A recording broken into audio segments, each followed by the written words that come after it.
이참에는 아들이 영화롭게 되어 하늘로 가기까지 이 제목으로 하나님의 말씀을 살펴보도록 하겠습니다. 아들이 영화롭게 되어서 백성들이 영화롭게 되고 하늘로 가게 됩니다. 그래서 이 시간에 아들이 영화롭게 되어 하늘로 가기까지 이 제목으로 하나님의 말씀을 살펴보도록 하겠습니다. 그래서 요한복음 17장 1절 말씀에서 아들을 영화롭게 하사 아들로 아버지를 영화롭게 하게 하옵소서. 자, 여기에서 아들이 영화롭게 되기를 하나님 아버지께 기도를 드리고 있습니다. 그래서 그 아들이 영화롭게 되어야 하는 이유는 그 아들의 영화를 보고서 백성들도 영화롭게 될 수가 있기 때문입니다. 그 아들의 영화를 보면 믿는 백성들이 그 아들과 같은 형상으로 변화가 되기 때문에 백성들이 썩어질 육신에서 영화로운 몸으로 변화가 되기 위해서는 반드시 그 아들의 영화를 보아야 한다는 사실입니다. 그래서 요한복음 17장 5절에서 아버지여 창세전에 내가 아버지와 함께 가졌던 영화로서 지금도 아버지와 함께 나를 영화롭게 하옵소서. 자, 창세전이라는 것은 만물이 창조가 되기 전이 되겠고 바로 태초가 되겠는데 그 태초에 아들이 아버지와 함께 가졌던 영화, 그래서 그 아들의 영화, 그 아들이 영화롭게 하여달라는 그 영화는 이미 창세전에 아버지와 함께 아들이 가지고 있었던 영화가 되겠습니다. 그래서 그 영화로 지금도 아버지와 함께 나를 영화롭게 하옵소서. 자, 지금이라는 것은 이제 마지막 날이 되겠습니다. 마지막 날에 아버지와 함께 나를 영화롭게 하옵소서. 그래서 이어지는 24절에서 아버지께서 창세전부터 나를 사랑하심으로 내게 주신 나의 영광을 그들로 보게 하시기를 원하옵나이다. 자, 아버지께서 창세전부터 그 아들을 사랑하셔서 그 아들에게 주신 영광, 그 아들의 영광을 그들로 보게 하시기를 원하옵나이다. 자, 그들은 이제 택하신 백성들이 되겠고 특별히 마지막에 전사년만에 일하게 될 두 증인을 위해서 기도를 하는 것이 되겠습니다. 그래서 창세전부터 그 아들을 사랑하셔서 아들에게 주신 아들의 영광, 이 영광을 보는 자들만이 영화롭게 될 수가 있습니다. 이 영광을 보는 자들만이 그 아들과 같은 형상으로 영화롭게 될 수가 있다는 사실입니다. 그래서 요한복음 17장 24절에서 아버지께서 창세전부터 나를 사랑하심으로 내게 주신 나의 영광을 그들로 보게 하시기를 원하옵나이다. 그래서 아버지께서는 태초 전에 스스로 있는 자가 되시겠습니다. 아버지께서는 그 아들이 존재하기 전에 스스로 있는 자, 그리고 태초에 창세전에 가장 먼저 그 아들을 낳으시게 되었습니다.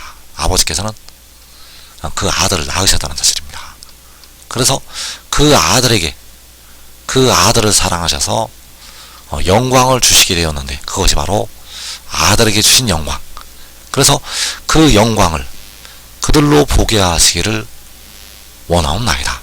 그래서 그 영광을 볼 때, 그와 같은 형상으로 백성들은 변화가 된다는 사실입니다.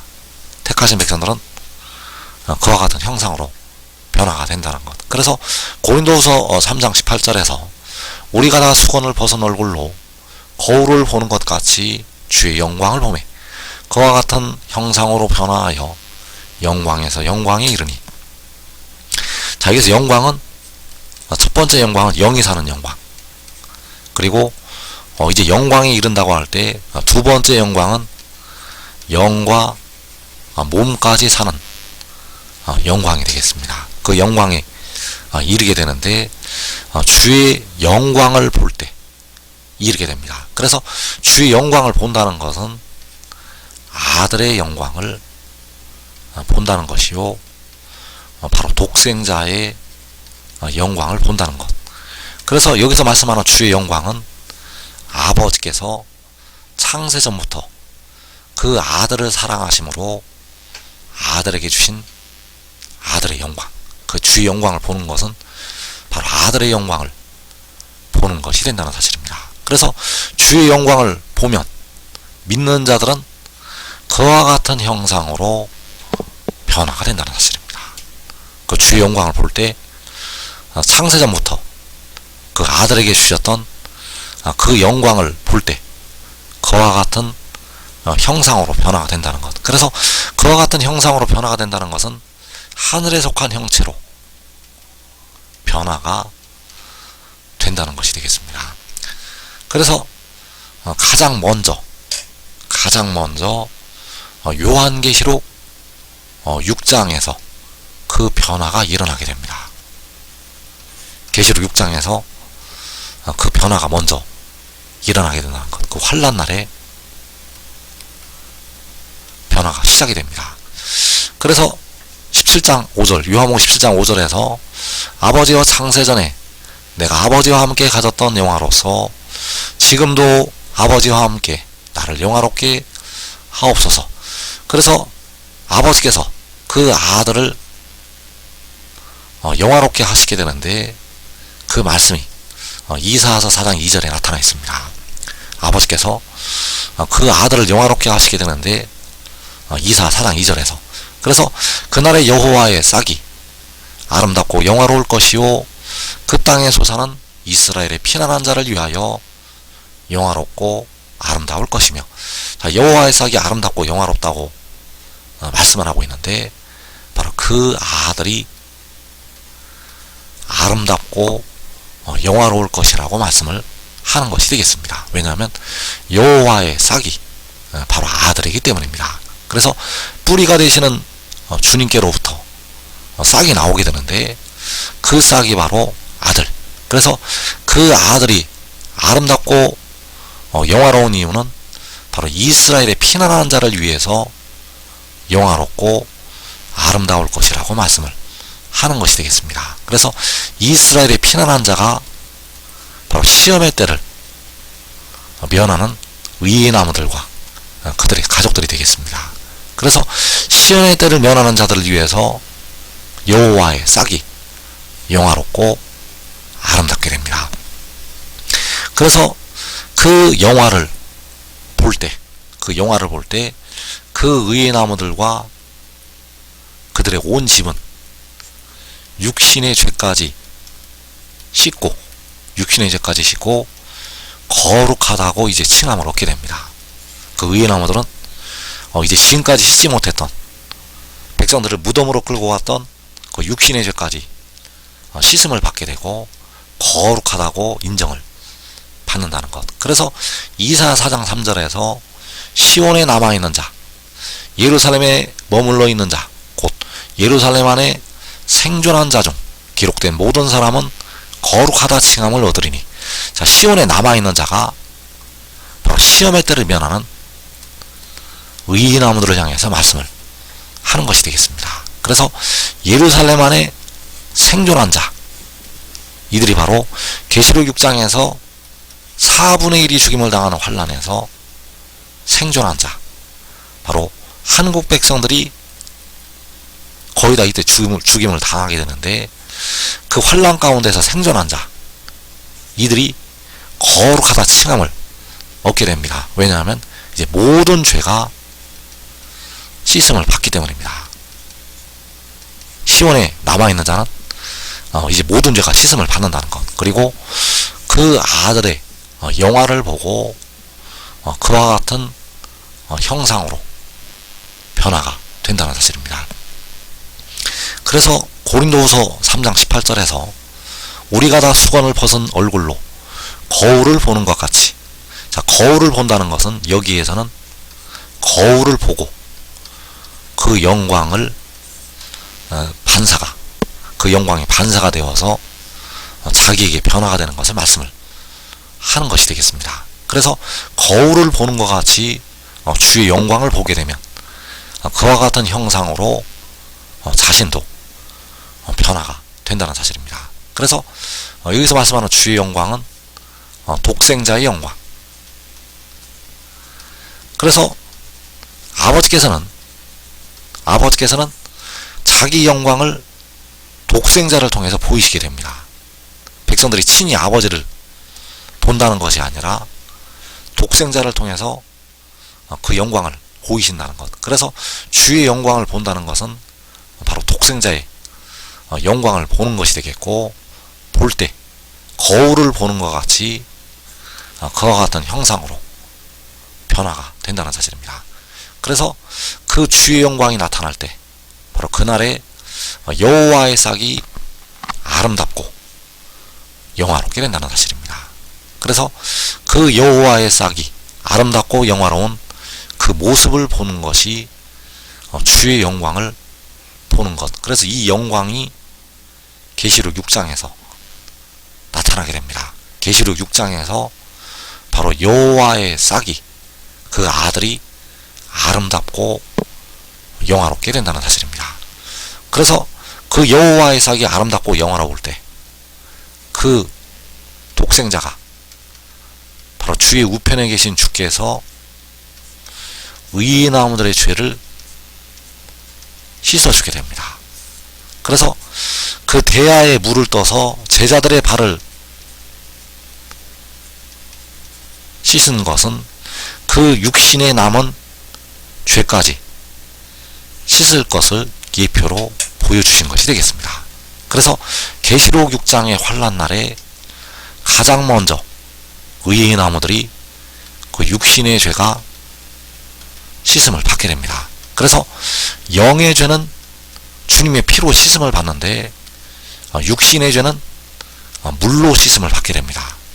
바로 생명수가 임해서 씻음을 받는다는 것. 그래서 그 물이 바로 몸의 속량을 담당하는 독생자로부터 백성들에게 임하게 됩니다. 그래서 이사 4장 4절에서 이는 주께서 심판하는 영과 소멸하는 영으로, 이 심판하는 영과 소멸하는 영이 생명수가 되겠습니다.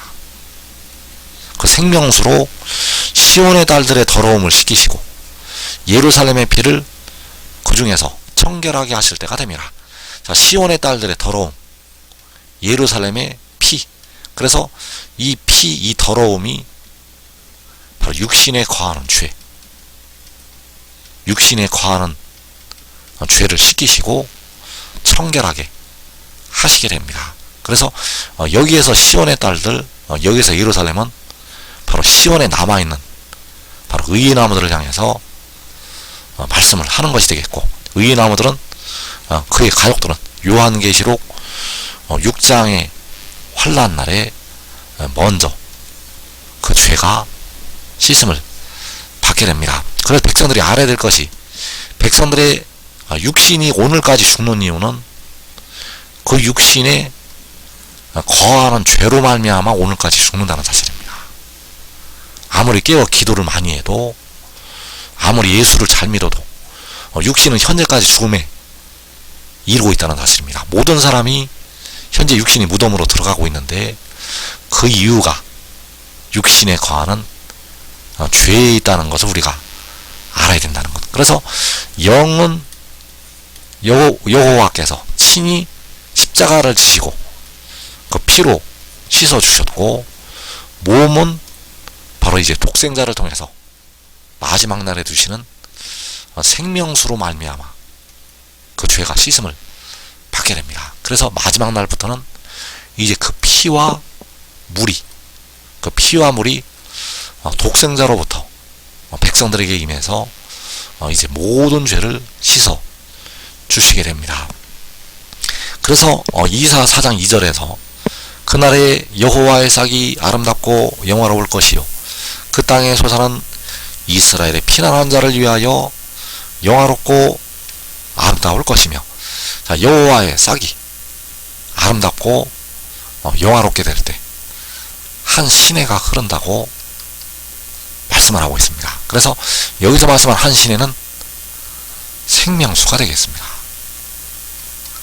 그래서 시편 46편 4절에서 한 시내가 있어 나뉘어 흘러 하나님의 성 곧 지존하신 이의 성소를 기쁘게 하도다. 자, 한 시내가 흐르게 되는데 이 한 시내가 바로 이사 4장에서 심판하는 영과 소멸하는 영, 바로 일곱 눈이요. 자, 이 일곱 눈으로 백성들의 육신의 죄가 씻음을 받게 됩니다. 그래서 한 시내가 흘러서 하나님의 성을 기쁘게 한다고 말씀을 하고 있습니다. 이때가 언제인가 하면 계시록 6장의 환란날, 계시록 6장의 환란날에 한 시내가 흐르게 됩니다. 그래서 영화롭게 된 의의 나무들, 그 아들을 따라서 그 아들의 영화를 보고 그와 같은 형상으로 변화가 된 의의 나무들, 그들에게서 기쁜 소리가 나게 된다는 사실입니다. 그래서 시편 118편 15절에서 의인들의 장막에는 기쁜 소리, 구원의 소리가 있으며 여호와의 오른손이 권능을 베푸시며, 그래서 이 의인들의 장막이 한 시내가 나뉘어 흐르게 되는 하나님의 성, 그 하나님의 성에서 기쁜 소리, 구원의 소리가 있다고 말씀을 하고 있습니다. 그래서 이 기쁜 소리, 구원의 소리는 의의 나무들이 바라는 기쁜 소리, 구원의 소리. 이제 의의 나무들은 모든 죄로부터 벗어나게 되고 먼저 영생의 기쁨을 누리게 된다는 사실입니다. 바로 여호와의 싹이 아름답고 영화로운 그날에 먼저 영생의 기쁨을 누린다는 것. 그래서 여호와의 싹이 아름답고 영화로울 때는 계시록 6장, 그 계시록 6장 환란날이 되겠고, 그때에 먼저 의의 나무들과 그의 가족들이 영생으로 들어가게 됩니다. 그리고 이제 그 여호와의 싹이 아름답고 영화롭게 되면 이제 계시록 7장에서 주님께서 공중에 강림하신 후에 또 이제 첫사람 아담부터 데려감을 얻는 백성들, 이 마지막 날에 이제 데려감을 얻는 백성들까지 그와 같은 형상으로 변화가 됩니다. 그래서 아버지께서 그 아들에게, 바로 여호와의 싹에게 하라고 명하신 일은 바로 백성들에게 영생을 주는 것이 되겠습니다. 백성들에게 영생을 주는 것은 아버지께서 아들에게 하라고 명하신 일. 그래서 요한복음 17장 4절에서 아버지께서 내게 하라고 주신 일을 내가 이루어 아버지를 이 세상에서 영화롭게 하였사오니, 자, 아버지께서 아들에게 하라고 주신 일이 바로 영생을 주는 것이 되겠는데, 그 일을 아들이 이루게 되고 아버지를 이 세상에서 영화롭게 하였다고 말씀을 하고 있습니다. 그래서 그 아들이 영화롭게 되면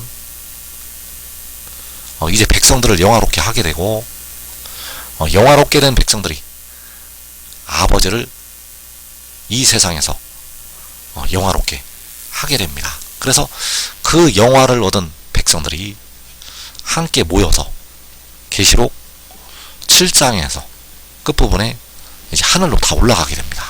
그래서 호세아 1장 11절에서 이에 유다 자손과 이스라엘 자손이 함께 모여 한 우두머리를 세우고 그 땅에서부터 올라오리니, 자, 이 한 우두머리가 바로 독생자, 그 백성들이 함께 모여서 독생자를 세우고 그 땅에서부터 올라오게 됩니다. 그래서 유다 자손과 이스라엘 자손은 요한계시록 7장에서 유다 지파와 이스라엘 자손의 각 지파, 그 각 지파들이 함께 모이게 되고 독생자를 세우고 그 땅에서부터 올라오게 된다는 사실입니다. 그래서 올라오는 백성들은 이미 아들의 영화를 보고 그와 같은 형상으로 변화된 백성들, 그 변화된 백성들이 함께 모여서 올라오게 된다는 사실입니다. 그래서 지금 순종하는 자들, 지금 하늘의 일을 믿고 순종하는 자들은 계시록 6장에서 자기와 자기의 가족이 살아서 영생으로 들어가게 됩니다. 이 복된 자리에 꼭 들어가기를 축원합니다.